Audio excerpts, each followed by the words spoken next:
Thank you, Carl, for this lovely introduction. So here we go. Validation in every organization. Final talk before lunch break and the first drinks of this day, which is not true. We already had 3 hours of drinking this day, early morning. The first thing I did was yesterday evening, because someone convinced me to put more fire in my slides. I like this one. This is real fire. This is a volcano erupting. So we're going to have fireworks today. Thank you for having me back. Been here before. This is the picture from the Elite Camp website. And yes, you could recognize it's me standing on stage. For some reason, the brand image of Elite Camp became the backside of my head. And I got you all dancing in 2015. Which is not what we're going to do today, so don't worry about that. But I promise you it will be better than me singing karaoke with Russell 2 nights ago in an Irish pub in Tallinn. That was really, really bad. I have the videos, but they were too bad. And thank you, Andre, for inspiring me to have more fire in my slides. It's a big inspiration. Also, thank you for explaining people that are going to die, organizations going to die, because that's exactly the topic I'm going to be talking about. And thank you, Carl, for the lovely introduction. I liked it a lot. Being a host is a tough job. I know. I've done this before. I was the host in 2017. And for some reason, the brand image of the Facebook group of Elite Camp is the picture I took standing on stage. So I'm not sure what's going on here, but for some reason, I became the brand photographer of Elite Camp. So hosting, you're doing a great job, Carl. Please give Carl a hand for his amazing hosting skills.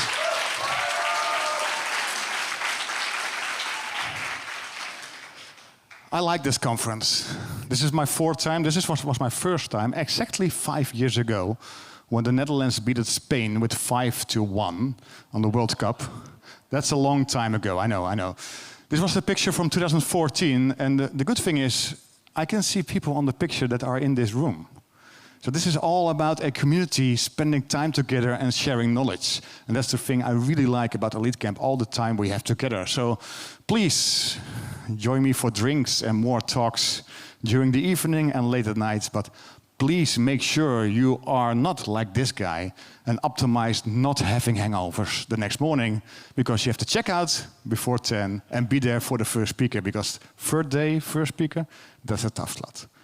So validation in every organization. I'm from the Netherlands. I'm the founder of Online Dialogue. We are a fast-growing, evidence-based growth consultancy agency. Do stuff with conversion. I learned a lot over the past 10 years, working for all these lovely brands, trying to get them to really get evidence-based growth, experimentation, optimization, research validation in the core of their company. And I'm going to share my learnings. But before I do that, I would like to dive back to the 90s. As you could tell yesterday with me playing the music on Craig Sullivan's equipment, I'm a big 90s lover. And in the 90s, I was a host of a local radio station. I had my own show for 2 hours on Friday evening.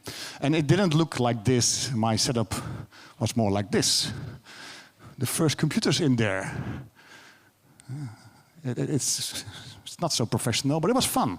And what I did with my radio show, I started to optimize my radio show, consciously trying to improve what I was broadcasting. For instance, I wanted to have the newest music. And back then you could download MP3 files from the web and have the newest songs from the States and play them in my show. And not the music that was out there in the Netherlands, because there was always a delay of like 4 or 5 weeks before those songs got shipped to the Netherlands. So I had the newest music. And I used a Sony mini disc player to pre-record parts of my show, me doing some introductions on songs, so I could mix them straight on in the music, so they were all perfect introductions.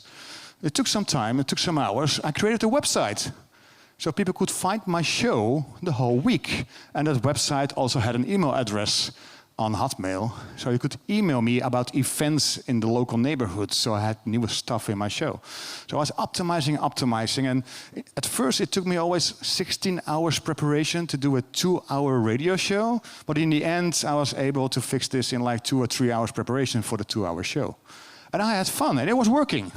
Because I was gaining listeners. And if you gain listeners at a radio show, you have more advertising income. And if you have more advertising income, you can buy better equipment, which was the only thing I was striving for. I wanted to have the best equipment to make more fun radio.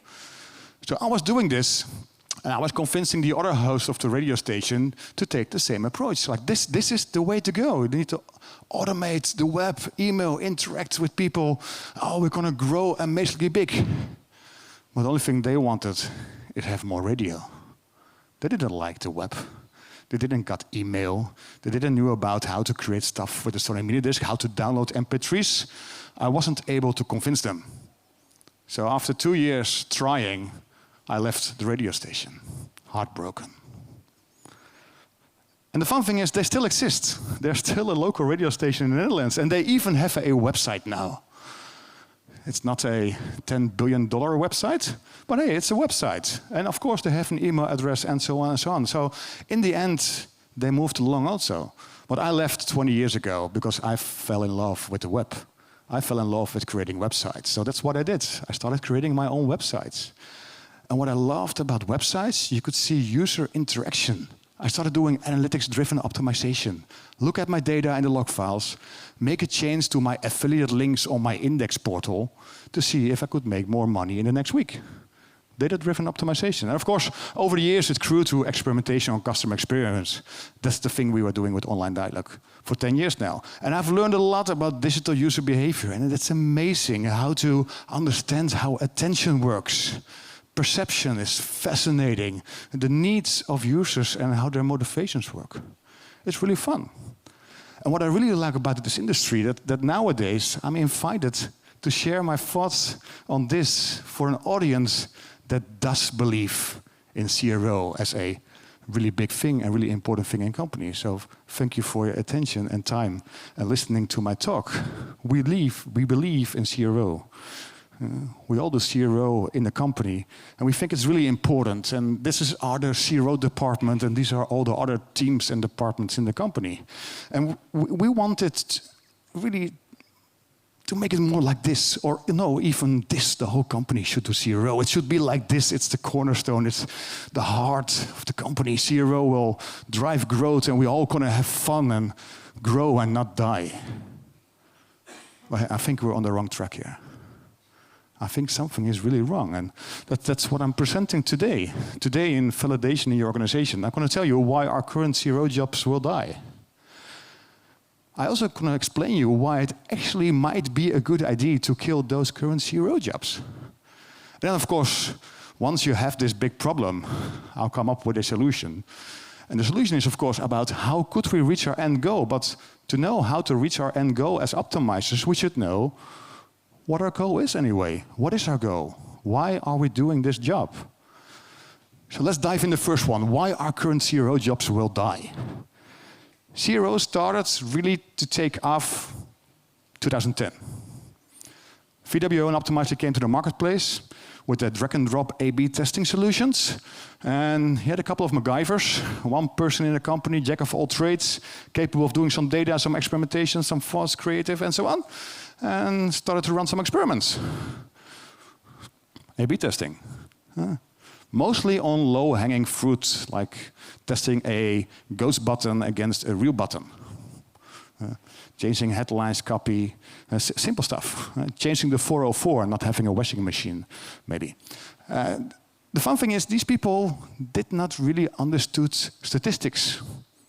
I've made many mistakes in the beginning of experimentation. I've called winners on experiments that were not real winners.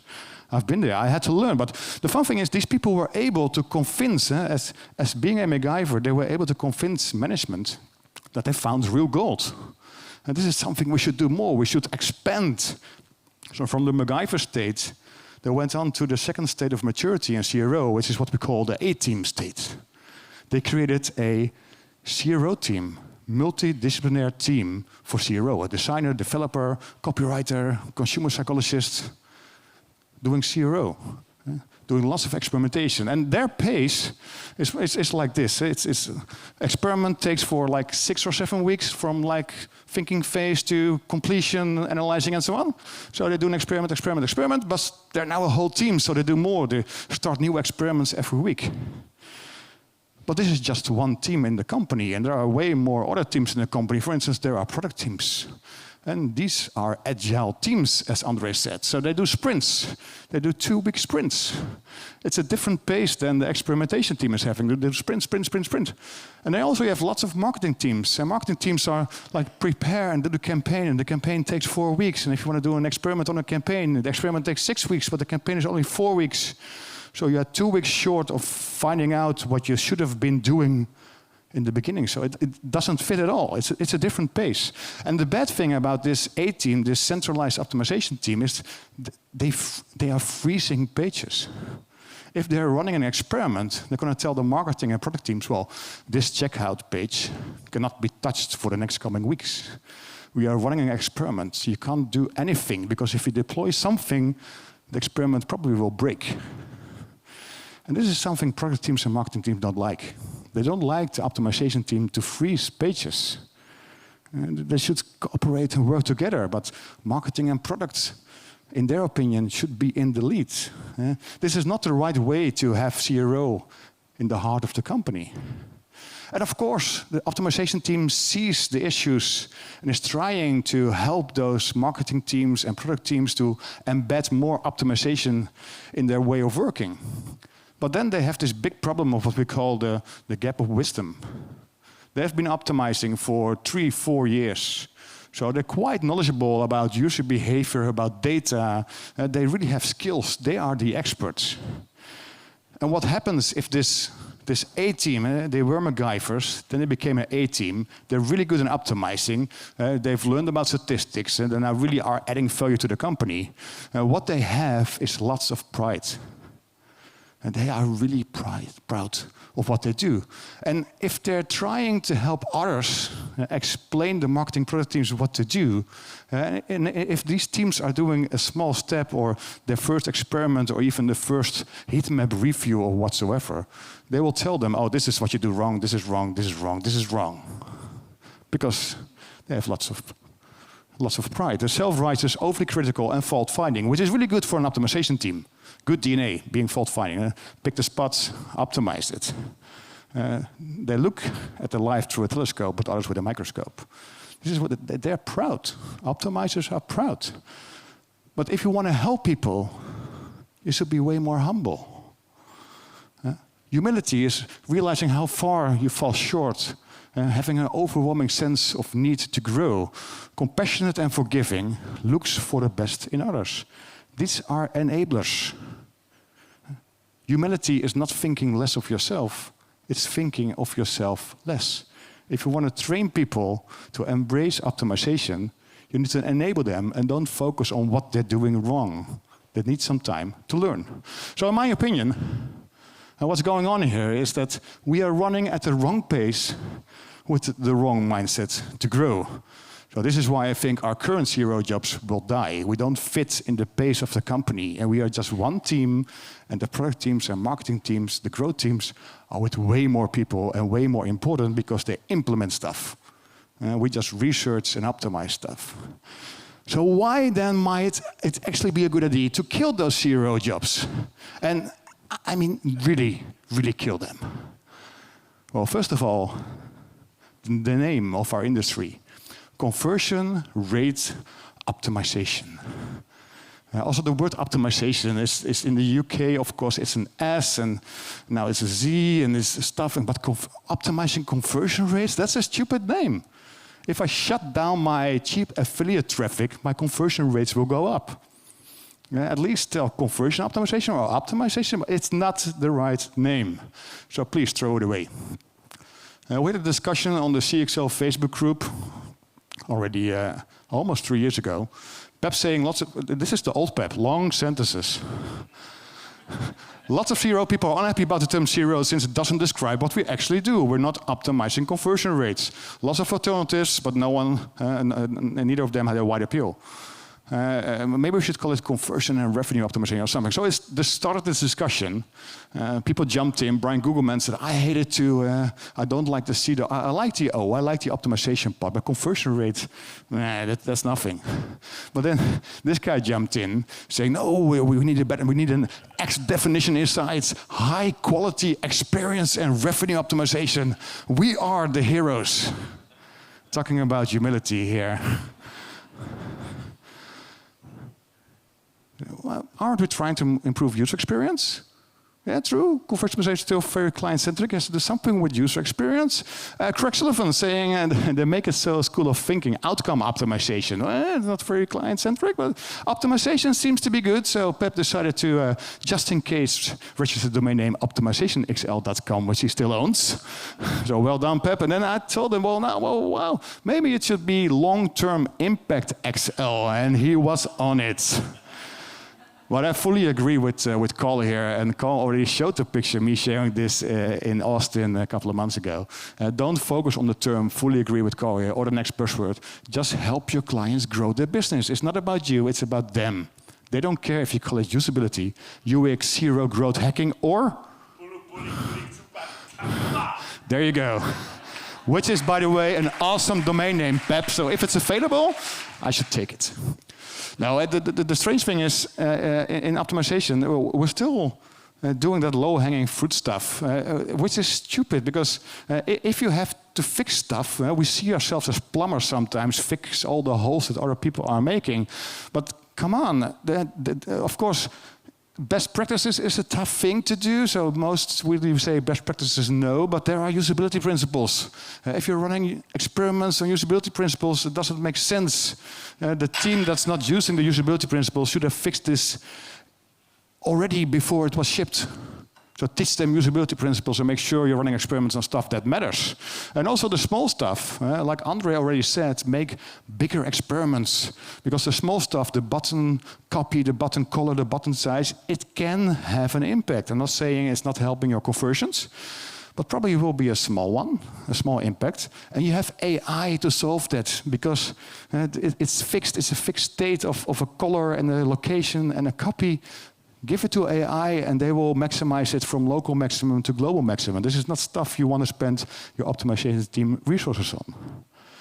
And then we're focusing mostly on mobile sites and desktop or laptop websites nowadays. Optimization should be done on the AdWords, on Facebook, on landing pages, on email. It's not just the website. It's way broader. Everything is optimization. Everything you do in the company is optimization. And if you do optimization, of course, you should have a KPI. And you need something to optimize for. And then, if you look at what most teams do, most experiments I witness and that are also being published have a KPI of clicks. I don't think that's the right KPI to pick. Behavior, changing behavior, that's already a bit better. Transactions, if you're into the e-commerce, business-to-consumer space. Revenue per user, sounds better, sounds better. The thing you want to optimize for is potential lifetime value. But of course, that's a tough one to calculate. But there are signs that tell you if you're influencing customer behavior on the long term. The thing you want to create is an overall evaluation criterion. This is the one KPI, whatever you want to call it, the North Star metric or overall evaluation criterion. This is the KPI that's being used by every team in the company to optimize for. This is what they're striving for. This is how they balance out if they're going to implement something or not. And this KPI, this OEC, has something to do with customer experience. So I came up with a new name for CXL because I think CXL stands for Customer Experience Lunatics. So, but then of course, CRO optimization also focuses a lot on A/B testing, and CRO is not just A/B testing. A/B testing is a really fascinating way to understand what you need to implement or not. But there are way more different research types which you could use to pick the right door. And what I'm going to show you now is the pyramid of evidence being used in science for years and years. And all the way on the top, you see a systematic review and meta-analysis of randomized controlled trials. experiments, A/B testing. Almost on the top, there are randomized control trials, and they have a really high quality of evidence and a low risk of bias. And all the way down is here the expert opinion. It's not even HIPPO, but it's an expert opinion, but that has a low quality of evidence and a really high risk of bias. But of course, not everyone is like Microsoft or Booking or Airbnb and doesn't have the traffic to run so many experiments on the right KPI. So if you have to take more risk because you're lower in traffic, there are still ways to come up with some evidence.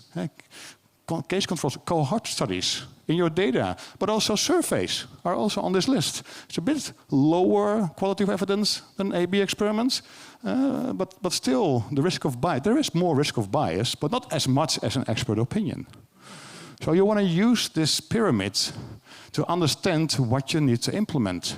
If you're smaller, not everything can be experimented, but even if you're bigger, some evidence not being collected from A/B experiments still can be used to make a decision to implement something. Because in the end, we need to implement stuff.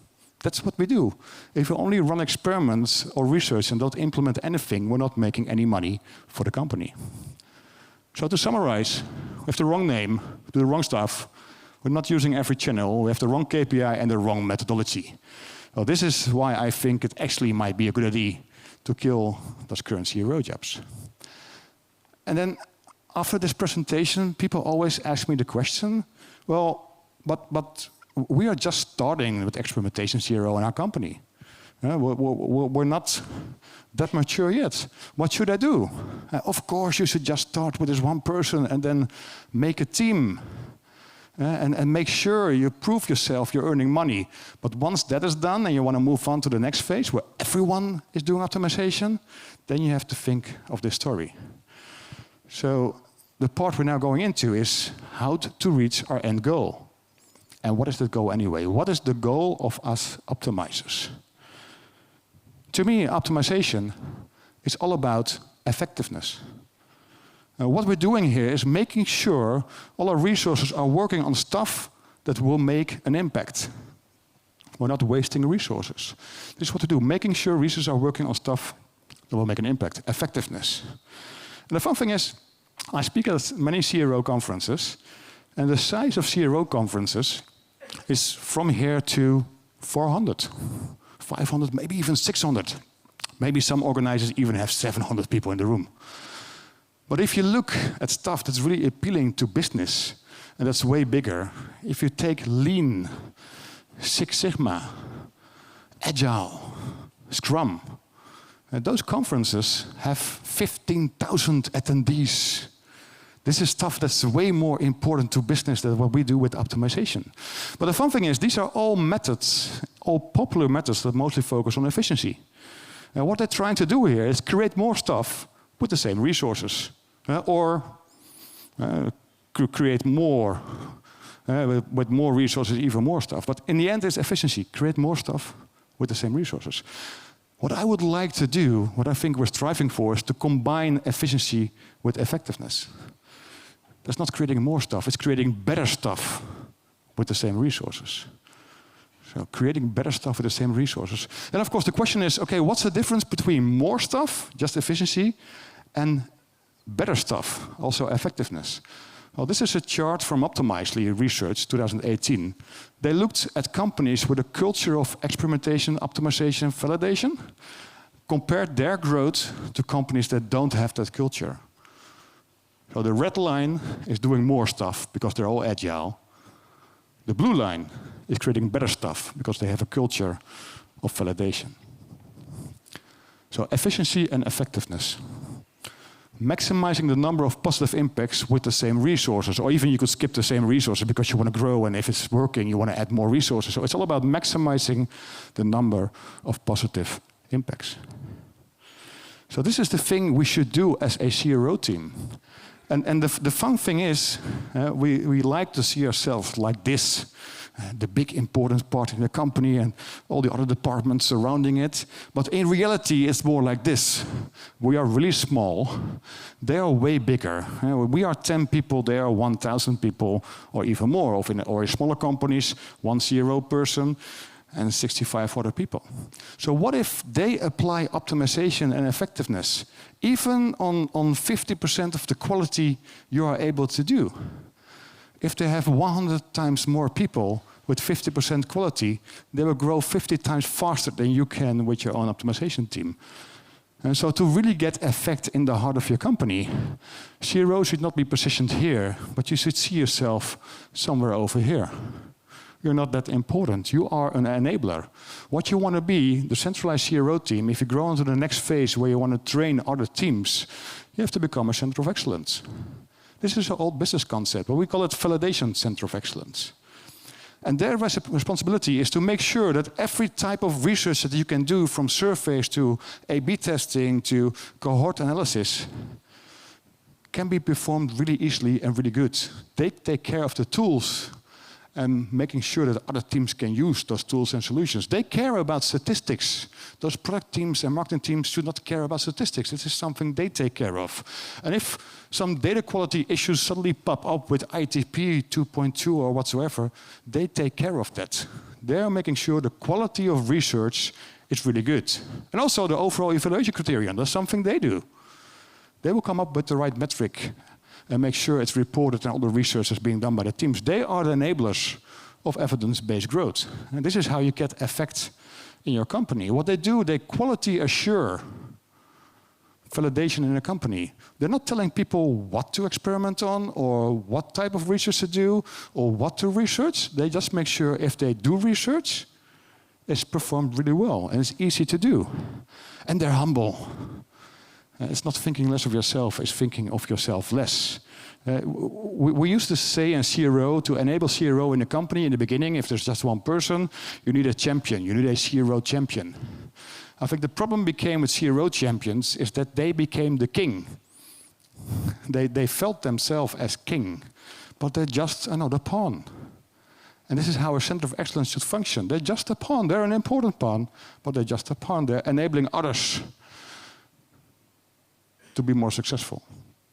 So a center of excellence. And then of course, if you have the transformation from an optimization team to a center of excellence, it kind of makes sense that the people that are in the current centralized optimization team are maybe not the right people, have not the right DNA to become part of the center of excellence.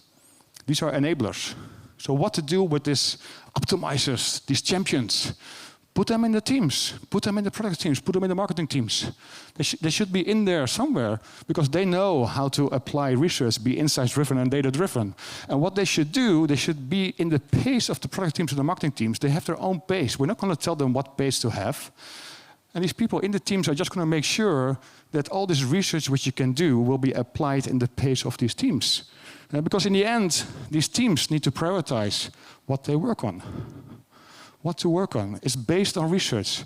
If you apply this on insights with the pyramid of evidence in the back of your head, you're way better to prioritize what to work on and what to implement, because in the end, marketing teams and product teams are people that implement stuff.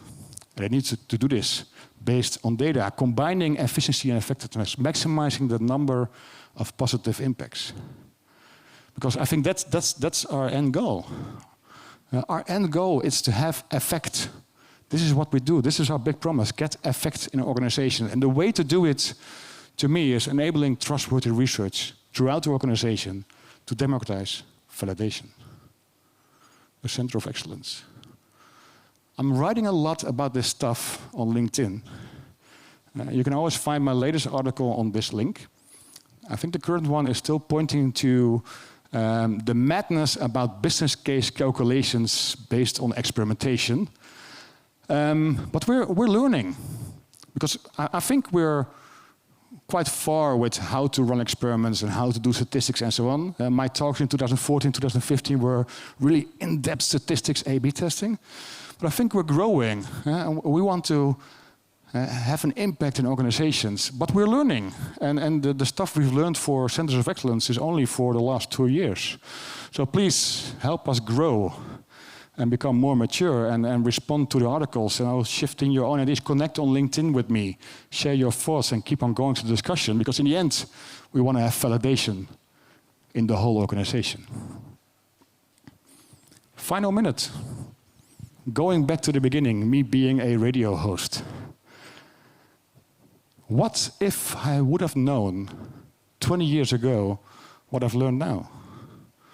I was trying to convince everyone that this is the right approach. You should download MP3s, pre-record stuff, have a website, have an email. What if I would have been an enabler? Just create their email address and print their emails and hand it to them in their show so they can read out stuff that's being emailed by listeners. What if I created the framework for the website? What if I created the mixes? What if I was making it easy for them to take that step? Because I just told them, you should do email. You should create a website. I was not an enabler. And of course, then the big question is, well, they still exist. What would have happened if I would have known this 20 years ago with this radio station? How big would they have been grown? We don't know.